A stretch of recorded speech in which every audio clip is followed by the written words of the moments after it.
expectation of many of us that a trade could come together very quickly. It has not, and therefore I bring in our basketball crew to ask why. Brian Windhorst, where do things stand right now with Kevin Durant and a potential trade? Well, Dan, we've got a midsummer cold here because while the Nets really got a lot of interest in the instant after Durant's trade request came in, the offers have not met the standard that they were hoping. They are hoping to get the type of trade package that we talk about in 20 years. They're hoping to get a Herschel Walker type trade package, and those offers haven't come, and those offers haven't come for several reasons. One is that there's not a lot of feel for where Durant prefers to play. And while you'd like to think that his 4-year contract protects teams from that, it doesn't really. And so if Durant prefers Phoenix, the bar that the other teams like the Raptors or the Pelicans or the Heat would have to clear is what Phoenix can offer. That's the bar, not the bar that the Nets want. And that's a negotiating point that's happening right now. Secondly, Durant has 4 years left on his contract. That's perceived to be a real positive. But that's not necessarily how the teams involved in this are seeing. What they're seeing is, yes, we're getting Kevin Durant, but you want a 25 or years old or younger all-star, and Durant is going to be 37, 38 on this contract and make $50 million, and that is not a guaranteed thumbs up. So Summer League is beginning now in Vegas. It's a big, giant convention. Everybody gets together. We'll see if it changes, but right now we're frozen. Right now frozen, and the Nets can say he's got 4 years left on the contract. We could just keep him. Is that a realistic threat, Nick Friedel? They could keep him in the training camp, Dan, but I expect Kevin to get moved. The issue that a lot of these teams are having is that if you're the Nets and you're saying, oh, well, we can keep him, then you don't know what you're going to end up getting in return in your best case offer. The Nets and Sean Marks do not want to move Kevin Durant, but they know in this moment in time that this might be the best way to reset your organization. But if you're these other teams, all these other teams are saying, okay, we see what's out there.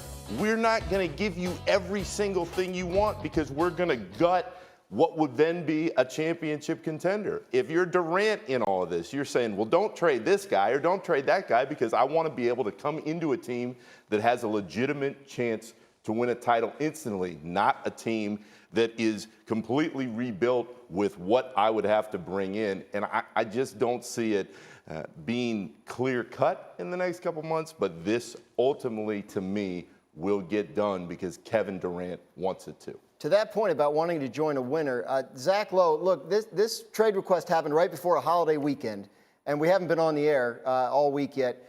I feel like maybe the weekend got a little foggy. Did I hear something about the Warriors, the Golden State Warriors being a possible destination here? Like, is that at all realistic?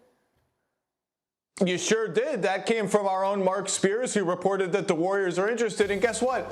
Of course they're interested. It's Kevin Durant. And to Brian's point about the 4-year contract, teams are looking at this as he's 34 years old. He's had a couple of major injuries in his career. The first 2 years, we're confident in getting peak Kevin Durant. We got to be able to win the title in those first 2 years, have a good shot at it. The next two, we'll see how he ages. Well, there's no team better positioned to win the title in the next 2 years than the team that just won the title. I would say, number one, do not rule out the Warriors. Never rule out the Warriors. They are absolutely poking around, looking around, but there are some problems here. Number one, do the Nets like what the Warriors have to offer? Number two, the same arcane rule that prevents Ben Simmons and Bam Adebayo from playing together because of their designated rookie extensions applies to Andrew Wiggins, who has to be in this trade for salary matching purposes. Number three, what does Kevin Durant want? This is a guy who was maybe not ridiculed, but certainly criticized for joining a 73-win team who lost in the finals, for getting on the bus, as Charles Barkley has put it. Is he really going to accede to joining a team that just won the title? How would his future championships, if they win any, be viewed? That said, this is a trade. This isn't a free agency signing. Durant could say, this is a decision that was out of my hands. They just came and got me. Let's go hoop. So we'll see. There are tons of variables here. Yeah, fascinating. The possibility that he could end up back in Golden State after all that. Wendy, how much leverage does he have in determining his destination? That's a question, Dan.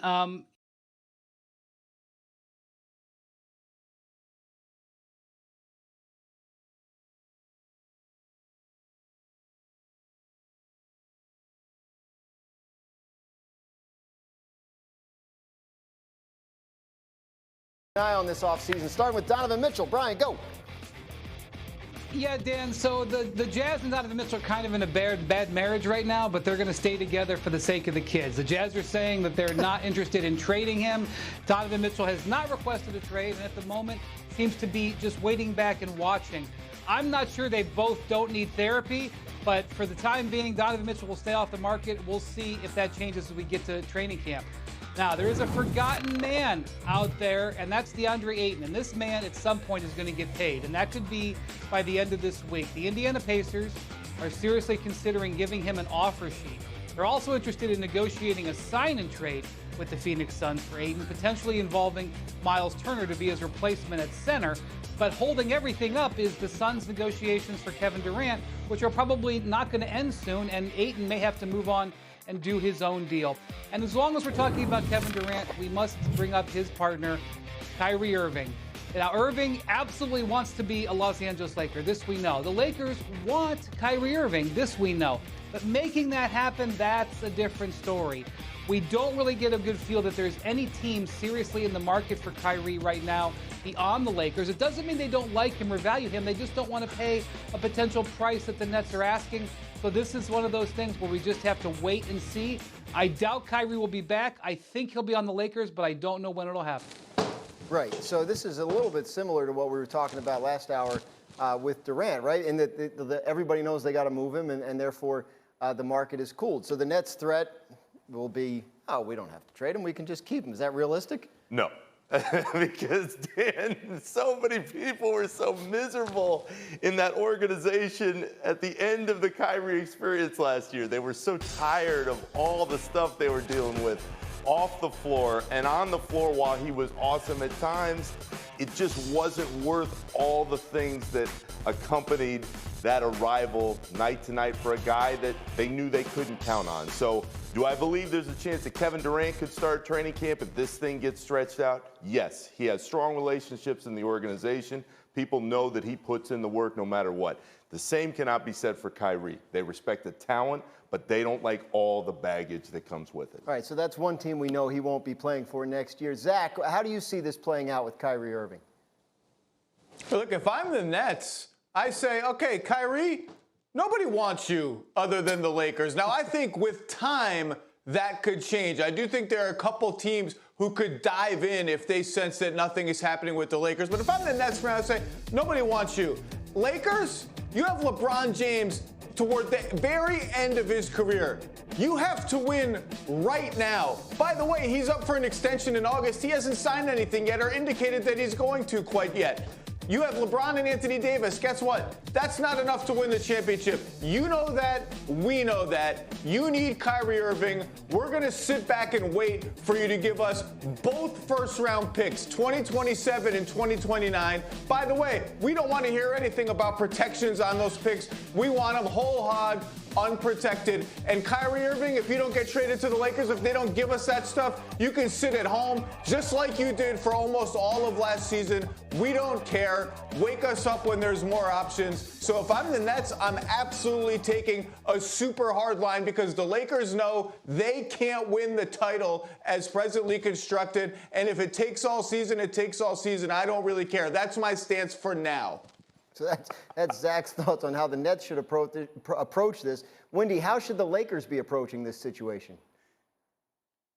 Yeah, we have heard more in the last week about teams that have no interest in Kyrie Irving than teams that do have interest. There was some reports that maybe Philly, maybe Dallas, and those teams very quickly pushed back on it. No, we don't want him.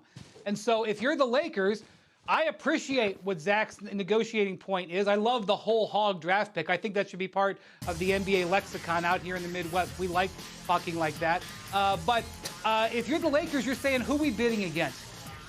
Why should we include those things? Who are we bidding against? why should we unprotect the picks? Do you have another offer that would make us change our stance?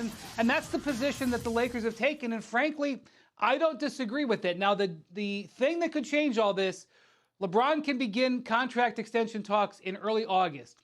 If those talks don't go anywhere, that could be a third party here that changes the discussion. We're going to watch and wait for that. Dan, how bad is the Lakers roster construction where you see all the things that happened with Kyrie last couple of years and you go, you know what? That's the guy who's going to save us. That's the guy who's going to make this all better. How bad could it be in LA that Kyrie Irving could be viewed as the savior for a team with LeBron James and Anthony Davis? Well, we've spent a lot of time on this show talking about how bad things were in LA this year. Zach, is he the answer for the Lakers? He's an answer. And look, to Brian's point, what I'm negotiating, what the Nets say, what the Lakers are negotiating against, if I'm the Brooklyn Nets, is my willingness to just keep Kyrie Irving all year, even if he doesn't play. That's what you're negotiating against. My team's in smithereens. My team's being blown to dust. Why do I care if Kyrie has to sit out the whole year? I want the whole hog picks. And Wendy hit the nail on the head with LeBron's extension being a big... That's fine. Call my bluff. I'm calling your bluff. You don't want him back. You don't want him back. You're not going to play him. Send him on the next flight.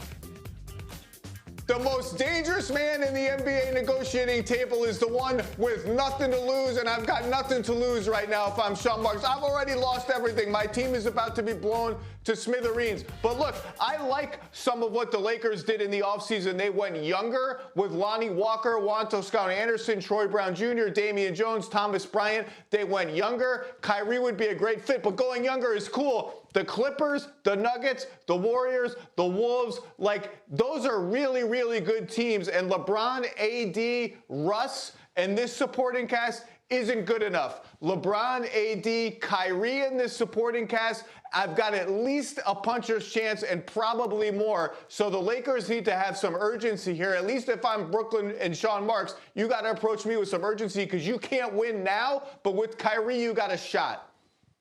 Wendy, you agree? Does he make the Lakers a contender? I'll tell you who agrees. LeBron James agrees. And in the end, that may be the only thing that matters. We'll see.